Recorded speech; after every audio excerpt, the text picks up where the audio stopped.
बिस्मिल्लाहिर्रहमानिर्रहीम जी। सर मैं एक छोटी-सी वीडियो बना रहा हूँ उन भाइयों के लिए जो कतर में आना चाहते हैं ताकि उनको कुछ इन्फॉर्मेशन है जो उनके साथ शेयर कर लूँ। जो आजकल दिसंबर का महीना है 2021 का, तो उसमें जो करंट सिचुएशन में लोग आ रहे हैं, तो वो किस रूल्स और रेगुलेशन के तहत आएँगे। टाइम टू टाइम ये इन्फॉर्मेशन चेंज होती है, लेकिन बहुत ज़्यादा चेंज नहीं होती। उसका भी मैं आगे आगे चल के आपको बताऊँगा कि उसका क्या सॉल्यूशन है कि अगर आपको अपडेट चाहिए तो आप कैसे उस अपडेट को हासिल कर सकते हैं। तो जी स्टार्ट करते हैं जी। सबसे पहले तो आपने ये कन्फर्म करना कि आपके पास वैलिड वीज़ा हो। वैलिड वीज़ा को वेरीफ़ाई भी किया जा सकता है, वो भी मैं बता देता हूँ। कोई भी कंपनी या आपको आदमी वीज़ा देता है, तो उसको चेक करने का सबसे आसान तरीका ये है कि आप कतर की वेबसाइट के ऊपर आएँ। ये है website www.moi ministry of interior .gov.qa enter करें, तो ये वेबसाइट ओपन हो जाती है। बाय डिफ़ॉल्ट जो ये वेबसाइट अरेबिक में होती है, आप इसको इंग्लिश में कर लें यहाँ से सिलेक्ट करके। अच्छा, यहाँ पे आप आ जाएँ इंक्वायरीज़ में। इंक्वायरीज़ में आप आ जाएँ वीज़ा सर्विसेज़ में। वीज़ा सर्विसेज़ में अगर आपका ऑलरेडी वीज़ा निकला हुआ है, आपके पास उसकी कॉपी है, उसके राइट साइड पे लिखा होगा वीज़ा नंबर, ठीक है? तो वो आपने यहाँ पे आके वीज़ा इंक्वायरी प्रिंटिंग में वीज़ा नंबर में डाल देते हैं। अगर आपके पास पासपोर्ट, नेशनैलिटी डाल दें, ठीक है? अगर आपके पास वीज़ा नहीं है, आपके पास जस्ट पासपोर्ट आप चेक करना है, तो पासपोर्ट नंबर डाल के अपनी नेशनैलिटी डाल दें पाकिस्तानी, और नीचे ये नंबर ज़रूर डालना आपने। ये 872 या जो भी चेंज होता रहता है। ये मैं आपको दिखा भी देता हूँ यहाँ से, ये देखें चेंज होता रहता है। तो जो भी आपको इस टाइम सामने नज़र वो डाल के सबमिट का बटन दबाएँ, तो आपकी पूरी इन्फॉर्मेशन सामने आ जाएगी, और उसके राइट पे प्रिंट का बटन भी होता है, उसपे प्रेस करेंगे तो आपका वीज़ा प्रिंट व्यू भी सामने आपको आ जाएगा। ये है फर्स्ट स्टेप वीज़ा वेरीफाई कि आपका वीज़ा वैलिड है कि नहीं। और उसके ऊपर जो आपका ऑक्यूपेशन लिखा हुआ है, जो आप ऑक्यूपेशन पे जो आप इधर ड्राइवर हैं या आपने जो भी लिखना है वो लिखा हुआ है, तो वो आपको सारा कुछ मालूम हो जाएगा। अच्छा, ये हो गया जी फर्स्ट आपका वीज़ा आ गया। अच्छा, उसके बाद सर जब आपका वीज़ा आएगा, तो उसके बाद आपका जो भी कंपनी है या जो भी आपका कफ़ील है, उसने अप्लाई करना होता है, कतर से ही अप्लाई करना है आपके मेडिकल टेस्ट के लिए। उसकी एक उसमें 2-3 ऑप्शंस होती है, नॉर्मल होता है, अर्जेंट होता है, उसकी डिफरेंट डिफरेंट फ़ीस है। नॉर्मली जो मैंने लास्ट टाइम देखा था वो था $134 था 1 माह पहले तक, नॉर्मल फ़ीस जो थी $134, लेकिन वो आपने पे नहीं करने होते, वो जहाँ जो एम्प्लॉयी होता है कतर में, क्योंकि ये इन्फॉर्मेशन उसके पास मैसेज के थ्रू आ रही होती है कि इस बंदे का वीज़ा निकला है, अब इसका नेक्स्ट स्टेप ये है। तो नेक्स्ट स्टेप ये होता है कि फिर वीज़ा निकलने के बाद उसमें उसके मेडिकल की अप्लाई करना होता है। अच्छा, यहाँ पे एक बहुत बड़ा मसला होता है। मसला ये होता है फॉर एग्ज़ाम्पल कि एक आदमी पाकिस्तान में ना कतर वीज़ा सेंटर के 2 हैं। ये मैं आपको दिखा भी देता हूँ, मैंने निकाले। एक है जनाब कराची में शारा फ़ैसल के ऊपर, ये कतर वीज़ा सेंटर आप देख लें। आप कतर वीज़ा सेंटर्स कराची या करेंगे सर्च, तो आपको उसकी लोकेशन आ जाएगी, शारा फ़ैसल के ऊपर है ये, ठीक है? ये वाली उसकी बिल्डिंग की तक पिक्चर है। और दूसरा जो है वो इस्लामाबाद में है। ये है कतर वीज़ा सेंटर इस्लामाबाद, जेरिस बिल्डिंग आपारा मार्केट के पास ये है इस्लामाबाद में, ठीक है? ये 2 सेंटर हैं सिर्फ़ पाकिस्तान में जहाँ मेडिकल होता है। अच्छा, सम टाइम होता है कि हम आप लोग वो इन्फॉर्मेशन गलत आ जाती है आपके एम्प्लॉय कंपनी के पास या कफ़ील के पास, या वो भेजने वाला गलती कर देता है, तो ये बड़े ही केयरफुल होके करना है कि आपको कौन-सा वीज़ा सेंटर जो है वो आपके नज़दीक तरीन है, ताकि आप वहाँ जाके अपने बायोमेट्रिक भी करवा सकें और अपना मेडिकल भी करवा सकें। फॉर एग्ज़ाम्पल मैं जब गया था, तो मुझे एक आदमी मिला जो कराची से बेचारा इस्लामाबाद आया था, क्योंकि उसके एम्प्लॉयर ने गलती से सिलेक्शन जो कर दी थी वो इस्लामाबाद की कर दी थी। तो वो बेचारा कराची से इस्लामाबाद अपना मेडिकल करवाने के लिए आया। तो ये बड़ी ही इम्पोर्टेंट चीज़ है, इसको ध्यान में रखें कि आपने चेक करना है कि इस्लामाबाद आपको नियर पड़ता है या आपको कराची नियर पड़ता है। उसी हिसाब से अपने कफ़ील को बताएँ या अपने उस कंपनी को बताएँ कि जी हमें फलाँ स्टेशन वाला मेडिकल सेंटर बुक करवा के दें। अच्छा जनाब, ये हो गई एक बात। अच्छा, मैं क्योंकि इस्लामाबाद गया था, तो मुझे कराची का आइडिया नहीं है, तो मैं उसमें माज़रत चाहता हूँ, तो इस्लामाबाद वालों को मैं थोड़ा-सा गाइड कर देता हूँ। जो लोग इस्लामाबाद वाले में जाना चाहते हैं, वो कोशिश करें कहीं किसी भी सिटी से आ रहे हैं, तो वो फैज़ाबाद जो इलाका कहलाता है, बस स्टैंड भी है वहाँ पे आएँ। वो बहुत कॉमन एरिया है फैज़ाबाद, रावलपिंडी का, जहाँ पे सारी ही तकरीबन बस सर्विसेज़ अपनी आके स्टॉप करती हैं। इवन अगर लोग मुल्तान से, लाहौर से, कसूर वगैरह से आते हैं, डेवो पे जाते हैं, तो डेवो भी अपने मेन एरिया में भी छोड़ती है, प्लस वो फैज़ाबाद भी जाती है। फैज़ाबाद क्योंकि मेन हब है रावलपिंडी का, वहाँ से सारी ब्रांचेज़ निकलती हैं, तो लिहाज़ा कोशिश करनी है कि आपने जो भी अपनी बस पकड़नी है, वो आप फैज़ाबाद के लिए पकड़ें। अगर नहीं अवेलेबल, तो फिर तो चलो मजबूरी है, अदरवाइज़ आप फैज़ाबाद के लिए ही बस पकड़ें, क्योंकि वहाँ से बहुत नज़दीक आपको ईज़ी पड़ जाता है। अच्छा, फैज़ाबाद पहुँच गए, अब आप जैसे ही बाहर निकलेंगे आपके पास ऑप्शंस है कि आप वहाँ पे मेट्रो जाती है, लेकिन मेट्रो जहाँ स्टॉप लास्ट वही है, लेकिन ज़्यादा दूर है वहाँ से। तो आप वहाँ से बेहतरीन ऑप्शन भी है कि आप वहाँ पे बाइक वाले खड़े होते हैं, उन्होंने ग्रीन हेलमेट पहने होते हैं, वो बाइक किया होते हैं, ना भी हो तो वहाँ पे हर आदमी ने ग्रीन हेलमेट पहना, उसका मतलब है कि वो आपके लिए रेडी है, वो रेंट पे मोटरसाइकिल आपको कैरी करेगा, डिलीवर करेगा। तो आपने मतलब उसके आपने पूछ लेना है, कोई 100 भी ले रहा था, 150, 200 तक, वो आपकी डील है उसके साथ, जितने में वो आप कर लें। अगर उबर बुक करवाना चाहते हो, उबर भी करवा लें, वो भी वहाँ पे आ जाएगा। तो बाइक इसलिए मैं बेस्ट बेस्ट कहता हूँ क्योंकि रश होता है, तो कहीं ट्रैफिक जैम भी हो तो बाइक निकल जाती है। तो वहाँ से मैक्सिमम बाइक का 10 से 15 मिनट का रास्ता है, इससे ज़्यादा नहीं है। बाई बाइक अगर आप जाएँ, तो 10 से 15 मिनट लगते हैं कतर सेंटर पहुँचने में। अच्छा।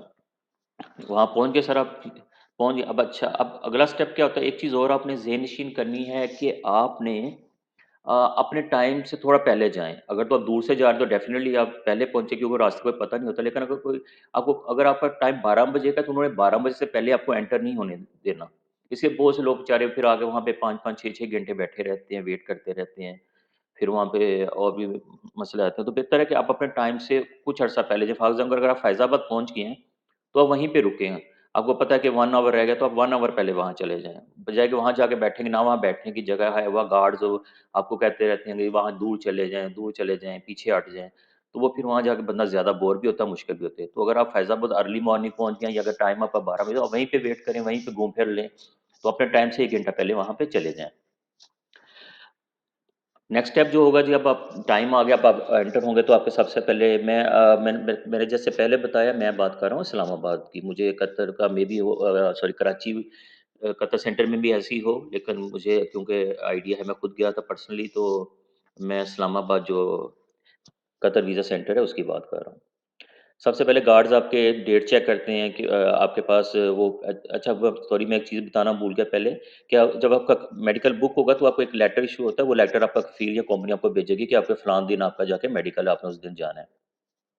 डॉक्यूमेंट जो साथ आप लेके जाएँ वो लाज़मी आपके पासपोर्ट की कॉपी है, आपके वीज़ा की कॉपी है, ये आपकी पासपोर्ट और वीज़ा कॉपी, ये 2, और वो जो अपॉइंटमेंट लेटर है। ये 3 चीज़ें इंपॉर्टेंट है, ये आप लाज़मी साथ लेके जाएँ। वहाँ पे गार्ड्स होते हैं, फर्स्ट वो आपकी चेक करते हैं डॉक्यूमेंट्स, फिर आपको वो एक नीचे बेसमेंट में जगह बनाई है, वहाँ पे भिजवा देते हैं। अगर टाइम हो, अगर टाइम शॉर्ट हो तो फिर वो देखते हैं, अगर अंदर रश नहीं है तो फ़ौरन फिर आपको अंदर जाने की इजाज़त दे देते हैं। अंदर जाते हैं, जो फर्स्ट स्टेप होता है आपकी रजिस्ट्रेशन होती है, वो आपके डॉक्यूमेंट चेक करते हैं। आपको आपके कॉन्ट्रैक्ट के बारे में बताया जाता है, जी ये आपका कॉन्ट्रैक्ट है, इसकी इतनी फ़ीस, इतनी आपकी सैलरी होगी पर मंथ।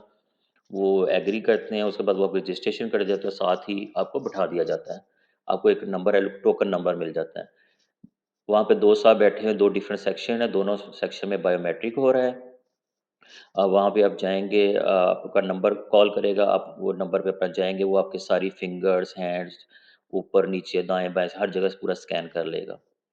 स्कैन करने के बाद वो आपको कहेगा ऊपर वाले फ्लोर पे चले जाएँ। एक चीज़ और ज़हन में रखिएगा, कि वहाँ पे आप मोबाइल, कोई भी बैग-शैग अंदर जाने की ज़रूरत है, वहाँ पे काउंटर बना हुआ है, वहाँ पे आपने ये सारी चीज़ें डिपॉज़िट करनी है। मोबाइल स्विच ऑफ करके, कोई भी चीज़ मतलब अंदर नहीं ले सकते, जस्ट डॉक्यूमेंट्स आपके साथ होंगे। अच्छा, फर्स्ट फ्लोर पे जाएँगे तो वहाँ मेडिकल, अगर रश ज़्यादा तो वहाँ भी लाइन लगानी पड़ती है, वहाँ एक छोटा कमरा, वहाँ भी बिठा देते हैं, ज़्यादा लोगों को पीछे बिठा देते हैं। फ्राइडे वाले दिन मेरा फ्राइडे था, तो वो ज़्यादा मुश्किल थी, तो क्यों फ्राइडे में ब्रेक आ जाती है। एनी हो, तो वहाँ पे जाके आपकी फिर दोबारा से रजिस्ट्रेशन होती है, आपके डॉक्यूमेंट्स की, मेडिकल की अलहदा से रजिस्ट्रेशन होती है, आपको अलहदा एक आपको एक टोकन नंबर मिलता है, एक पेपर देते हैं, उसके ऊपर टोकन नंबर लिखा होता है। अच्छा, यहाँ मैं आपको एक कुछ चीज़ और बताऊँ कि ज़हन में रखिएगा कि आपने ये ज़हन में रखना है कि आपका 5 4 टू 5 आवर्स लगने हैं, ठीक है? इतना आप ज़हन में रख के जाइएगा, ताकि आप फिर बोर ना हो। वहाँ फिर अगर टाइम लगता है, फिर लोग मायूस होना शुरू हो जाते हैं। एक ये चीज़ याद रखें, दूसरी ये चीज़ याद रखनी है कि आपका जो टोकन नंबर है, आपको नज़र आ रहा होगा, वहाँ डिफरेंट रूम्स हैं। एक रूम में एक्स-रे हो रहा है, एक में ब्लड टेस्ट के लिए सैंपल्स ले रहे हैं और उसमें हाइट और वेट होता है, और एक में डॉक्टर है जो लास्ट पे चेक करता है। अच्छा, आपको देखेंगे आपका नंबर लेट्स सपोज़ है, और 99 नंबर है, लेकिन उससे पहले जो है 100 कॉल हो गया है। तो वो आप देखेंगे कि 100 जो उससे पहले इंग्लिश का एक डिजिट होता है, वो सेम नहीं होंगे आपके। बेसिकली वो लोग होते हैं जिनको रिपीट हुआ होता है। फॉर एग्ज़ाम्पल किसी का मेडिकल हुआ, वो सही नहीं आया, वो दोबारा आया होगा, या किसी के ब्लड सैंपल सही नहीं हो तो दोबारा आया होगा, तो उनको फिर प्रायोरिटी दी जाती है। उनकी अपॉइंटमेंट भी नहीं होती, उनका कुछ नहीं होता, उन्होंने सीधा जाना होता है, पेपर दिखाना होता है, जी मेरा ये मैसेज आया था कि आप दोबारा आएँ, तो मैं अभी दोबारा आया, तो आपने दोबारा मेरा मेडिकल या एक्स-रे करना है। जैसे मेरे केस में मेरे एक्स-रे का इश्यू था, तो मुझे फिर जाना पड़ा था इस्लामाबाद आफ्टर 1 वीक। तो फिर दोबारा मुझे दोबारा सारे एक्स-रे किए, लेकिन अब उन्होंने मैंने देखा था सेकंड टाइम में उन्होंने सहूलत कर दी है कि जब आपके टेस्ट एक्स-रे वगैरह हो जाते हैं, क्योंकि एक्स-रे में ज़्यादा इश्यू आता है, तो वो आपको कहते हैं वेट करें नीचे बेसमेंट में। अब जाके बेसमेंट में तो वो फिर तकरीबन 3-4 आवर रिज़ल्ट आ जाता है आपका ना उसी टाइम ऑनलाइन। ये भी चीज़ ज़हन में रखिएगा, वहाँ कोई डॉक्टर चेक नहीं करता एक्स-रे और वगैरह। जैसे ही वो एक्स-रे लेते हैं, वो एक सॉफ्टवेयर में चला जाता है और वो डायरेक्टली कतर में उसी टाइम डॉक्टर्स को नज़र आना शुरू होता है। अगर डॉक्टर उस पे कोई ऑब्जेक्शन करे या कहे कि ये सही नहीं है दोबारा, तो वो फिर आपको दोबारा से बेसमेंट से बुला लेते हैं, आप दोबारा आएँ, आपको दोबारा एक्स-रे होना है। या कुछ अगर ज़्यादा कोई इश्यू होता है, फॉर एग्ज़ाम्पल किसी का आईसाइट का इश्यू है या किसी की इश्यू है उसका अ, शुगर का इश्यू है, तो सम टाइम उनको बाहर के हॉस्पिटल से टेस्ट करवाना पड़ता है। तो वो फिर आपको बताते हैं कि फलाँ हॉस्पिटल चले जाएँ, वहाँ डॉक्टर होंगे, उनको चेकअप करवा दें। वहाँ आपको फ़ीस भी देनी पड़ती है, जो भी उनकी चेकअप फ़ीस होती है, वो बता देते हैं आपको इतनी फ़ीस होगी। तो पैसे पॉकेट में लेके जाएँ ताकि आपका दिन ज़ाया ना हो। सम टाइम लोगों को जाना पड़ता है, दूसरी-दूसरी दफ़ा भी आना पड़ता है, तो it depends case to case depend करता है कि आपको क्या इश्यू है और कैसे हल होगा।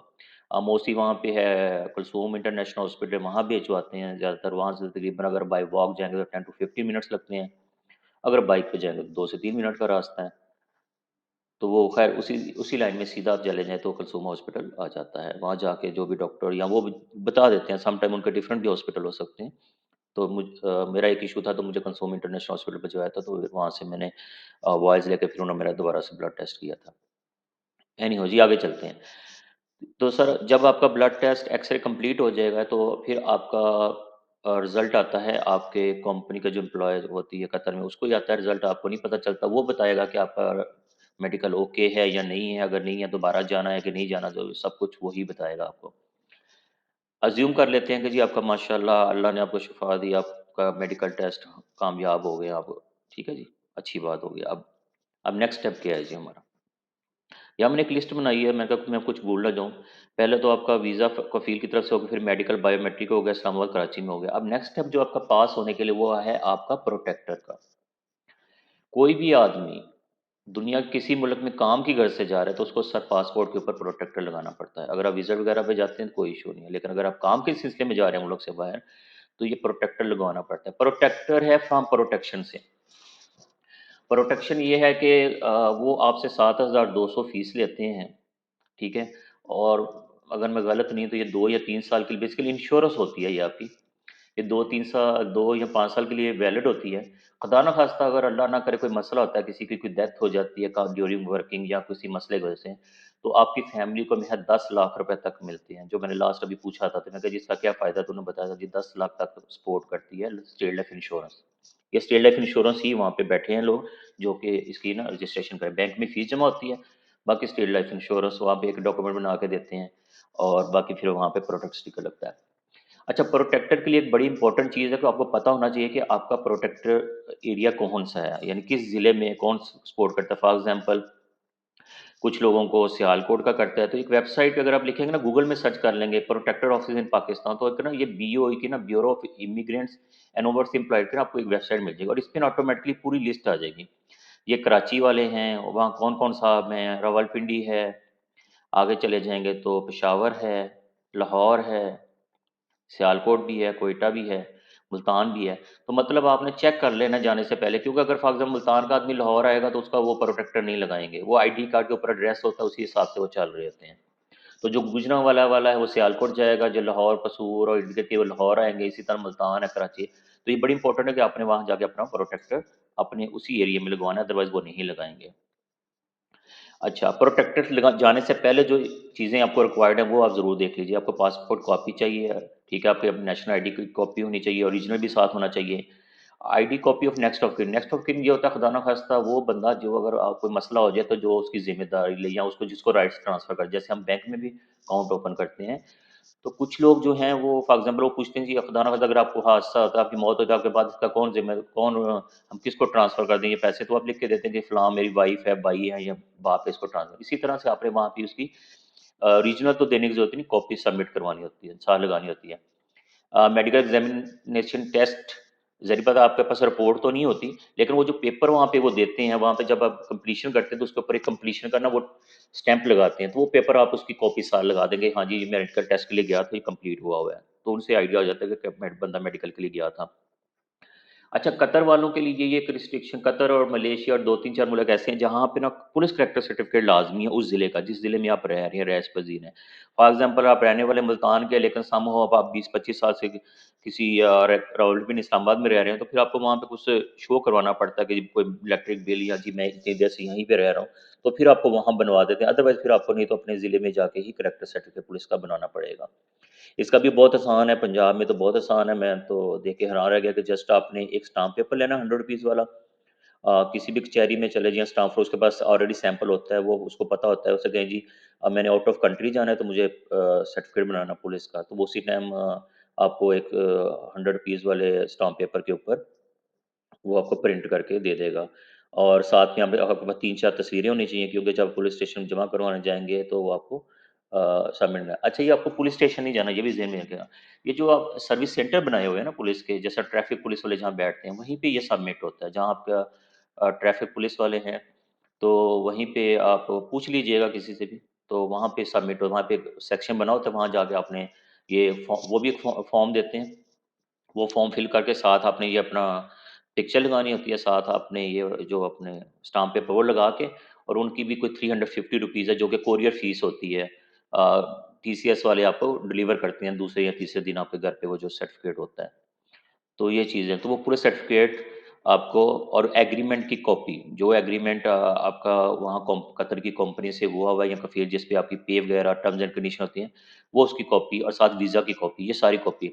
अच्छा, इसमें मैंने एक चीज़ जो नोट की थी प्रोटेक्टर में, कि हम बहुत सी फ़ोटोकॉपियाँ करा के ले जाते हैं, लेकिन वो वहाँ पे उन्होंने अपनी एक मोनोपोली कह लें, या सिस्टम बनाया हुआ है, सिस्टम तो नहीं मैं कह सकता, एक मोनोपोली है, कि वहाँ पे इनसाइड उन्होंने ना ऑलरेडी एक लगी हुई है फ़ोटोस्टेट की मशीन है, तो कहते हैं जी वहाँ से करवाएँ फ़ोटोकॉपी दोबारा, वो फिर आपको दोबारा तो करनी है, वो फिर अपने हिसाब से ना उन्होंने एक तरतीब बनाई, उस पर सेटिंग करते हैं जी, पहली कॉपी ये, दूसरे इस तरह से, तो वहाँ जाके दोबारा करना। अच्छा, आपके पास ये बन गए, तो कोशिश करें आप सुबह अर्ली चले जाएँ, क्योंकि बहुत टाइम लग जाता है फ़ोटोकॉपी, लंबी लाइनें लगी होती हैं फ़ोटोकॉपी वाले के पास।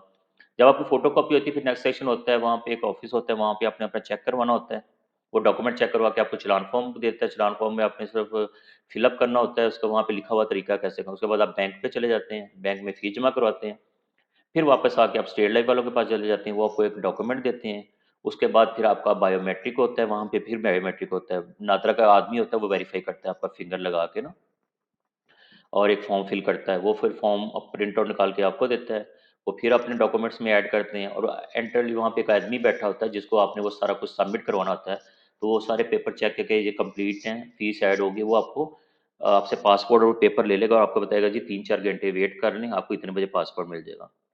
तो वो तकरीबन शाम का ही टाइम आ जाता है, 3-4 बजे का।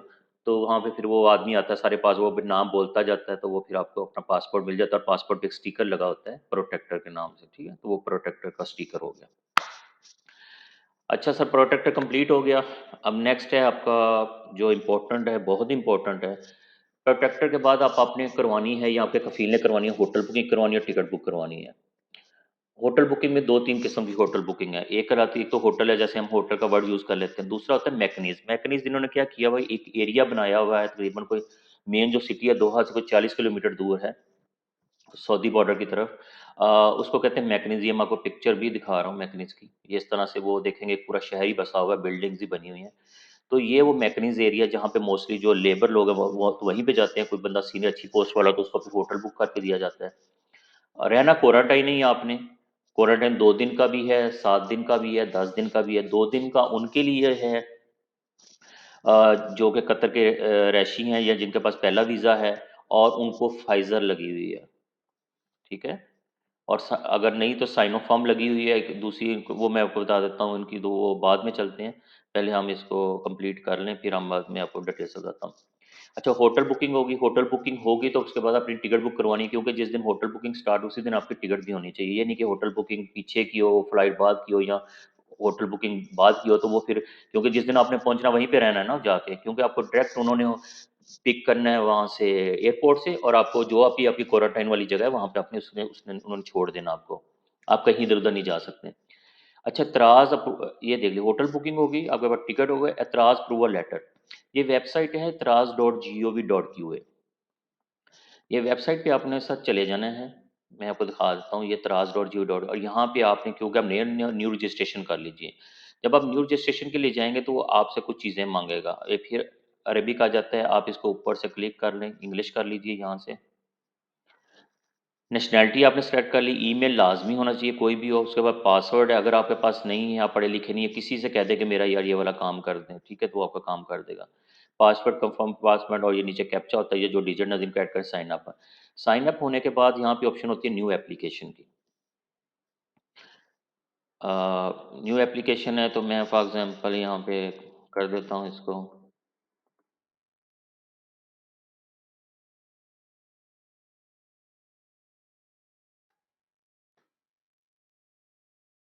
अच्छा जी।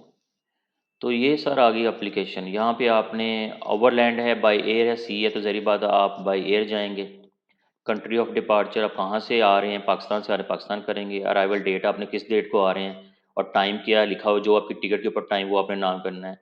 एक बंदा आ रहा है या ज़्यादा आ रहे हैं, और यहाँ पे आपने कोड करके सेव एंड कंटिन्यू कर लेना है। अच्छा, नेक्स्ट स्टेप पे ना आपकी लेट्स सपोज़ मैं वैसे ही यहाँ पे जल्दी-जल्दी कोई रफ सी दे देता हूँ ताकि आपको आइडिया हो जाए। ये हो गया, ठीक है जी, ओके। फिर कैप्चा देना है आपने 8838, सेव एंड कंटिन्यू करते हैं। अब ये पैसेंजर, ये बड़ी इंपॉर्टेंट है। अच्छा, आप कतर रेजिडेंट और विजिटर हैं, तो आप अभी ये विजिटर हैं आप, ठीक है? यहाँ पे जब विजिटर करते हैं तो यहाँ पे आपको पता है नॉर्मल विजिटर और फैन आईडी। तो नॉर्मल विजिटर तो नहीं है, आप फैन आईडी सेलेक्ट कर लें, आप मुझे नहीं पता लेकिन मैंने फैन आईडी से लगा, फैन आईडी कर लें। नेशनैलिटी कर लें, डेट ऑफ बर्थ आ जाएगी आपकी। अपना पूरा नाम अरेबिक में लिखना है, मतलब आपने उर्दू में लिखना है, नहीं लिखना था गूगल पे लिखें अपना नाम इंग्लिश में, वो ऑटोमेटिकली उसको उर्दू में दे देगा। अपना इंग्लिश नेम लिखें, पासपोर्ट टाइप आपकी नॉर्मल ही रहनी है क्योंकि आप नॉर्मल में आते हैं। पासपोर्ट नंबर आपने सही वाला डालना है, जेंडर जो भी है वो डालें। मोबाइल नंबर पाकिस्तान का डालना है, पाकिस्तान का डाल दें। कतर में अगर आपका नंबर है, कतर का डाल दें जो है। आप वैक्सीनेटेड हैं, येस या नो। इन्फेक्टेड बाय कोविड-19, अगर आप आपको कोरोना तो नहीं हुआ हुआ, आपने वो येस और नो में जाना है। आपने कोई अगर किसी रिसेंटली किसी कंट्री में गए हैं, वो बताना है आपने कहाँ पे, अगर एक से ज़्यादा है तो यहाँ ऐड करके 2-3 आप ऐड कर सकते हैं, ठीक है? और इसके बाद आपने यहाँ पे करना, अच्छा यहाँ पे देखें कि यहाँ पे आपने ना अटैचमेंट ऐड करनी है। करना क्या है, पासपोर्ट करनी है, अपनी कॉपी अपलोड करनी है, पीसीआर टेस्ट करना है, वैक्सीनेशन सर्टिफिकेट, जो आपका वैक्सीनेशन सर्टिफिकेट आपने लेना है नादरा की वेबसाइट से। आप ऑनलाइन भी ले सकते हैं, अदरवाइज आप नादरा के ऑफिस जाएँ, 100 रुपये दें, वो आपको सर्टिफिकेट निकाल के दे देंगे। वो सर्टिफिकेट आपने यहाँ पे, उसके ऊपर मेंशन होता है कि आपकी वैक्सीन किन किन डेटों को हुई है, क्या सारा वो सिलसिला यहाँ पे होता है। अच्छा, जब आप यहाँ पे ऐड करेंगे ना तो आपने यहाँ से डॉक्यूमेंट सेलेक्ट करना है ऐड करके। पहले हमें पिछला सेव करना पड़ेगा असल में, वो मैंने सेव नहीं। अच्छा, मैं बता देता हूँ, यहाँ पे ऐड करेंगे तो पूछेगा कि ये पीसीआर टेस्ट है, ये पासपोर्ट कॉपी है जो आप अपलोड करें, ये क्या है? तो आपने बड़े ध्यान से पीसीआर टेस्ट की भी कॉपी अपलोड करनी, जितने डॉक्यूमेंट हैं ना, आपकी होटल बुकिंग है, आपके वैक्सीनेशन सर्टिफिकेट है, अदर्स का वर्ड भी आता है, अगर कोई और डॉक्यूमेंट सारे अपलोड कर दें। ये आपने तब करना है जब आपने ट्रैवल करना है, ट्रैवल करने से पहले ना आपका पीसीआर टेस्ट हो चुका हो। ये पीसीआर टेस्ट होना चाहिए आपका, ठीक है? आपके पास एंटीबॉडी टेस्ट होना चाहिए। अगर आपके पास चाइनीज़ वैक्सीन है, चाइनीज़ वैक्सीन साइनोफार्म, सैनोविक वगैरह लगी तो आपको लाज़मी एंटीबॉडी टेस्ट भी करवाना है। बहुत से लोग नहीं करवाते, फिर उनके लिए मसला हो जाता है। अगर आपने फाइज़र वगैरह लगाई हुई है, ये मैं आपको दिखा देता हूँ बल्कि यहाँ पे। अब ये देखिएगा कि यहाँ पे कुछ मैंने ओपन की हुई हैं। कतर एमओ ही है। हाँ जी, ये देखें। ये है कतर में जो अलाउ कर रहा है कतर, कंडीशनल और अनकंडीशनल वैक्सीन। ये पेज में देख लीजिएगा, वेबसाइट पे जाकर आप सर्च करेंगे। अगर किसी बंदे को फाइज़र, मॉडर्ना, एस्ट्राज़ेनेका ये लगी हुई हैं, तो वो बंदा पाकिस्तान से, या इन्होंने कोई 2 सिटी, एक रेड लिस्ट बनाई हुई है, पाकिस्तान रेड लिस्ट में अभी तक। तो हम रेड लिस्ट की ही बात कर लेते हैं। अगर तो आपको ये अप्रूव वैक्सीन लगी हुई है तो फिर आपको एंटीबॉडी टेस्ट कराने की ज़रूरत नहीं, लेकिन पीसीआर टेस्ट ज़रूर करवाना है। लेकिन अगर आपको ये कंडीशनल अप्रूव वैक्सीन लगी हुई है तो फिर आपको एंटीबॉडी टेस्ट भी करवाना पड़ता है। ठीक है? इसमें मज़ीद ये है कि अगर आप कतर के रेज़िडेंट हैं पहले से, तो और आपको ये फ़ाइज़र वगैरह लगी है तो आप घर के में क्वारंटाइन करेंगे। अगर आप कतर के रेज़िडेंट नहीं है, नए वीज़े पे आ रहे हैं, तो फिर आपको क्वारंटाइन घर नहीं करेंगे, आपको होटल बुकिंग करवानी पड़ती है, या मैक मतलब होटल बुकिंग की क्या मैकनिज़ भी होटल बुकिंग ही है, वो मोटल होता है वो, या तो ये आपको लाज़मी करवाने पड़ेंगे। अच्छा, कई लोग पोलियो सर्टिफ़िकेट भूल जाते हैं। बेहतर है कि कोई भी अगर नज़दीकी हेल्थ सर्टिफ़िकेट वहाँ से पोलियो हेल्थ कार्ड्स ले लें। सम टाइम एयरपोर्ट पे अवेलेबल तो होता है, लेकिन अगर ना हुआ तो फिर मसला हो सकता है। लिहाज़ा रिस्क ना लें। पहले से पोलियो सर्टिफ़िकेट किसी भी करीबी हेल्थ सेंटर में चले जाएँ, अपना पासपोर्ट साथ ले जाएँ। वो वहाँ पे रजिस्ट्रेशन करके आपको कतरे पिला के तो आपको एक पोलियो सर्टिफ़िकेट बना देंगे। वो आप साथ रखें, उसकी कॉपियाँ लाज़मी, सबकी कॉपियाँ लाज़मी 1-1, 2-2 सेट बना के साथ लेके आएँ ताकि कोई परेशानी ना हो। तो आपने अच्छा, ये जो पीसीआर टेस्ट और एंटीबॉडी टेस्ट है, ये आपने 72 आवर्स बिफ़ोर जो है ना करवाना है, 72 घंटे पहले, ठीक है? तो मतलब आने से 2 दिन पहले करवा लें। जब आप ये सारा कुछ सर्टिफ़िकेट करवा लेंगे, तो उसके बाद फिर इसको तराज की वेबसाइट पे अपलोड करें आप, ठीक है? उससे पहले नहीं करना आपने। ये होगा तो आपकी तराज पे लॉगिन बनाएँ और फिर वहाँ पे अपलोड करें इस वेबसाइट के ऊपर। ठीक है जी। तो सर ये सारा था, एयरपोर्ट पहुँच गए आप, कतर आ गए माशाल्लाह, ऐसी कोई चीज़ ना लाएँ, बहुत से लोग इनिशियली बहुत सी चीज़ें ले आते हैं जो कि ये तम्बाकू, नस्वार वगैरह, तो वो यहाँ पे पकड़ लेते हैं, उसको फेंक देते हैं डस्टबिन में, कुछ कहते तो, लेकिन डस्टबिन में डाल दें तो आपकी मेहनत ज़ाया जाएगी, ना ऐसी कोई चीज़ लेके आएँ। अच्छा, अब वो आगे जी, आप कतर पहुँच गए, कतर दोहा इंटरनेशनल पोर्ट पे पहुँच पे, वहाँ पे आप सबसे पहले आपका डॉक्यूमेंट्स चेक होते हैं। उसमें आपकी होटल बुकिंग देखी जाती है, आपके जो टेस्ट है उनको स्कैन किया जाता है कि ये सही है कि नहीं। उसके बाद फिर आपके नेक्स्ट में आपकी इमिग्रेशन होती है, वहाँ पे वो आपका सिस्टम में आपकी पिक्चर लेते हैं, आप स्कैन करते हैं, आपकी आइज़ वगैरह वो रिकॉर्ड कीप करते हैं, उसके बाद स्टिकर लगा देते हैं आपके पासपोर्ट पे वीज़ा नंबर का। वहाँ से निकलने के बाद फिर आपका सारा सामान जो आपके हैंड कैरी होता है वो स्कैन होता है। वहाँ से निकलने के बाद फिर आपने अपना सामान पिक करना होता है कि आपकी काफ़ी बेल्ट्स होती हैं वहाँ पे जहाँ पे सामान आ रहा है, तो आपने देखना होता है कि आपकी फ़्लाइट नंबर क्या है और उसके आगे कौन-सा नंबर, बेल्ट नंबर कौन-सा है, तो वहाँ पे आप चले जाएँ तो वहाँ पे आपका सामान आ जाएगा।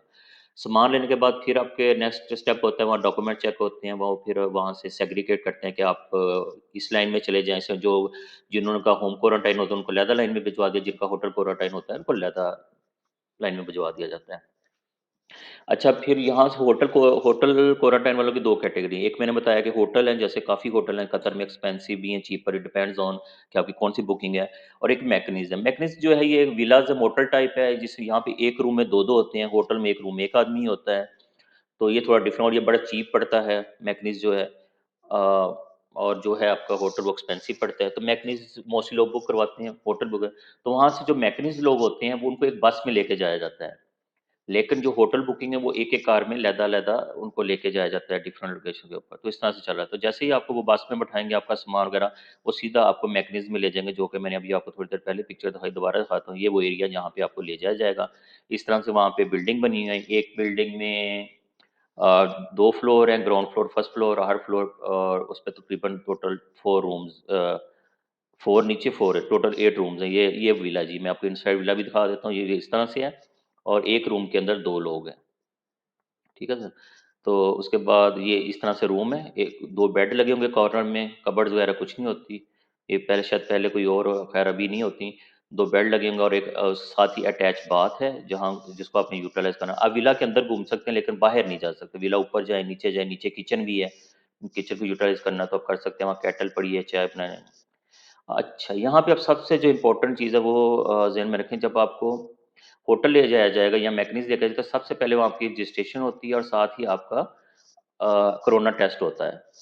कोरोना टेस्ट करने के बाद वो आपको नेक्स्ट आपके विलास बता देंगे, या आपने यहाँ पे फलाँ कमरे में चले जाएँ, आपने वहाँ पे रहना है। आपके ज़ाहिर बात 2 आदमी होंगे तो शेयर कर लें, एक-एक बेड वो ले लेगा, एक वो ले लेगा बेड, और अपना वहाँ पे आपने रहना है।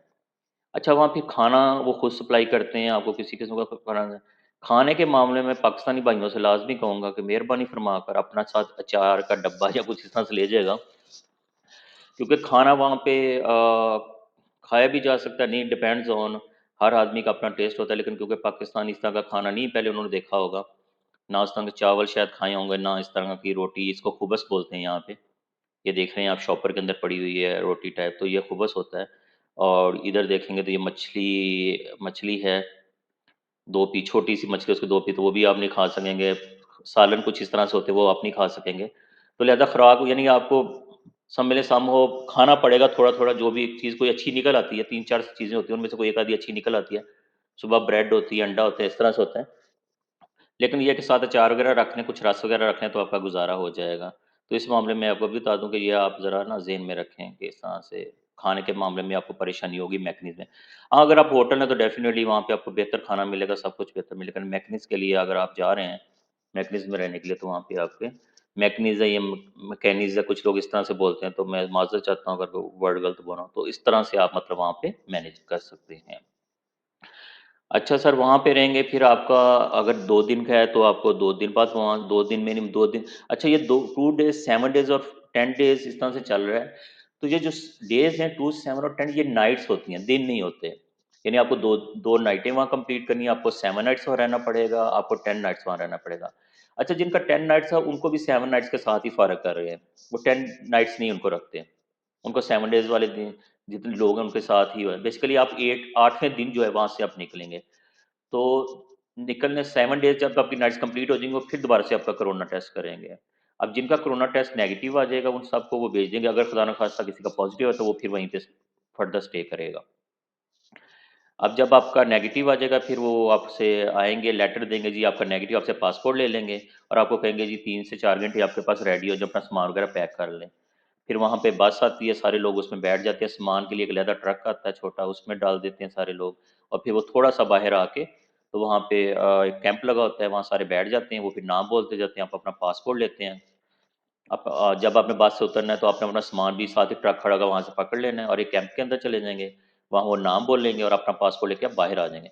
अब यहाँ से आपने खुद जाना है, या तो खुद चले जाइए या अगर आपको कोई जानने वाला वो आ जाएगा, बुला लेगा या कंपनी है तो अपनी बस भेजेगी, इट डिपेंड्स ये आप आपके ऊपर है। तो वहाँ से आपको कहीं वो तकरीबन 40 किलोमीटर टूर है मेन वहाँ से कुछ लोग नज़दीक भी कुछ और भी नज़दीक छोटे-छोटे शहर हैं तो वहाँ जाएँगे तो वहाँ पे हो जाएगा। तो ये सारा सिलसिला है। कोई गलती होगी तो माफ़ी चाहता हूँ, अगर किसी भाई को इन्फॉर्मेशन चाहिए हो तो नीचे कमेंट्स में पूछ ले। मैं ज़रा बिज़ी होता हूँ तो शायद फ़ौरन रिप्लाई ना कर सकूँ लेकिन जितने होगा वो कर सकूँगा। हाँ, एक चीज़ जो लाज़मी मैं कहना चाहूँगा वो है जनाब ये है हमारे मैं इनको जानता हूँ काफ़ी अरसे से, क्योंकि मैंने कुछ अर्सा पहले भी कतर में गुज़ारा था इन 2010 तो ये है कतर में है Urdu radio. Urdu radio Qatar है, आई थिंक 107 पे चलता है। तो ये उनके हैं उबैदुल ताहिर साहब, ये इंडियंस हैं लेकिन उर्दू उर्दू में ही बात करते हैं, बड़ी अच्छी बात करते हैं। इनके पास सारी अप टू डेट इन्फॉर्मेशन होती है क्योंकि कतर रेडियो अंडर गवर्नमेंट है तो इनके ट्रैफ़िक वालों से, वीज़ा वालों से किसी भी किस्म की जो इन्फॉर्मेशन वो इनके पास वैलिड इन्फॉर्मेशन होती है। इधर-उधर की बातें सुनने के बजाय ये आप facebook.com आरजे बैद ताहिर को सब्सक्राइब कर लें। जैसे ही कोई नई न्यूज़ या नई पॉलिसी आती है ना इनके पास आती है और ये फ़ौरन अपडेट करते हैं। तो आपके पास फ़ौरन अलर्ट आ जाएगा कि जी क्या नया कुछ आ रहा है कतर में। ये इनकी वीडियोज़ आपको बहुत वीडियोज़ मिल जाएँगी वीज़े से रिलेटेड, नई क्वारंटाइन पॉलिसी से तो ये बताते रहते हैं कि इंडियन ने आना है तो क्या है, नई पॉलिसी है, उसमें पाकिस्तान वालों के लिए क्या है, इंडियंस वालों के लिए क्या है, बांग्लादेश वालों के लिए है। तो ये वाला बहुत इम्पोर्टेंट है, इनको फ़ॉलो करते रहिए, आपको नई पॉलिसीज़, नए रूल्स के बारे में बताते रहेंगे क्योंकि जैसे कोई नया रूल आता है, फ़ौरन इनकी नई वीडियो आ जाती है। तो ये बहुत इम्पोर्टेंट है। Thank you very much for your guys. अस्सलाम वालेकुम।